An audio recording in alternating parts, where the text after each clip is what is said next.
So good afternoon. Thank you for joining us for this short interview.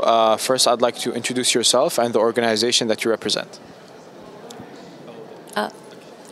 My name is Nancy Welsh. I'm with Ashoka. We're the Innovators of the Public, and I'm the Executive Director of our Youth Venture program.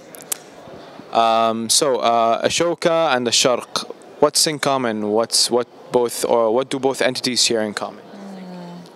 I'm really excited to be here participating in the conference. The young people that I see are so enthusiastic, and they're here innovating social solutions and overcoming obstacles, and that's exactly what Ashoka is about. It's finding and selecting those few individuals who already have the mindset of bringing about positive change in the world and amplifying their work. So as a participant, and this is the first day of the two-day conference, what do you think of the sessions that you've attended today? I'm really excited about the conversation. I think specifically with Wara, when he was on the stage, the fact that he's really challenging young people to integrate their faith into everything that they're doing, and to help them understand that pursuing sciences or pursuing things that seem a little outside the box for them doesn't mean they have to leave their faith behind. This is really important, I think, in the sustainability of whatever social innovations that we have, that if your faith is part of that, an integral part, that's, I think, part and parcel for the sustainability of the overall venture. Definitely. So as a participant or an attendee representing Ashoka, what are your aspirations for tomorrow or for the conference in general? I think tomorrow it'll be, from what I understand, a little more hands-on. Maybe be able to meet more of these young, inspirational folks, and to be able to understand what they're doing. I want to know, what are the problems that they want to solve? What are the things that they're thinking about and how to solve them?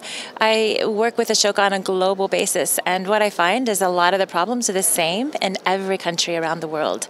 But yet, because of the cultural differences, people are coming up with much different solutions, and those innovative solutions actually can play a major role in other cultures and other countries. Definitely. Do you think the exposure with youth in the Sharq region or the Middle East, North Africa region is integral for youth in general, as well as maybe, I don't know about Ashoka, but do you guys have a presence in the region over here? We do. We have an office in Turkey. We have another office in Cairo. We have 40 offices around the world, and we're in 89 different countries with our fellows. I do think that the youth here can play a massive global role. I think the youth have so much to overcome. They have so many barriers and obstacles, and the young people that rise to the top are going to be the ones that persevere, but are innovating for the good of all. And I think for every negative story that the news is out there propagating of people from the Arab world, that the young people have an obligation to tell their story of positive change. And it might take 10 positive stories to overcome that one, but if they become their own storytellers, and the stories that they are putting out there on social media and blogging and otherwise, it will overcome all the negative stories, and people will see the Arab world for all the beauty and all the innovation and love and kindness that they have to give.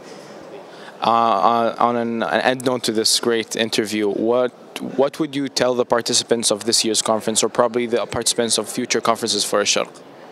I'm sorry, say that one more time. So what would you say, what's one last word you would tell the participants attending this year's conference? Final tip. Sure. The most common question I get from youth around the world, regardless of their culture, is how do we get started? What is the first thing that we can do? And sometimes we think in our heads we have to be successful and we have to be big.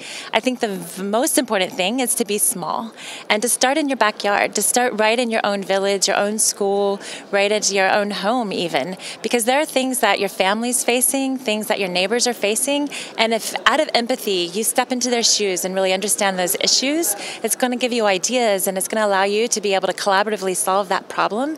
And if they're experiencing that problem, many more people are as well. And that could be the foundation for what it is that you ultimately end up doing. Thank you so much for your time. It's been a pleasure.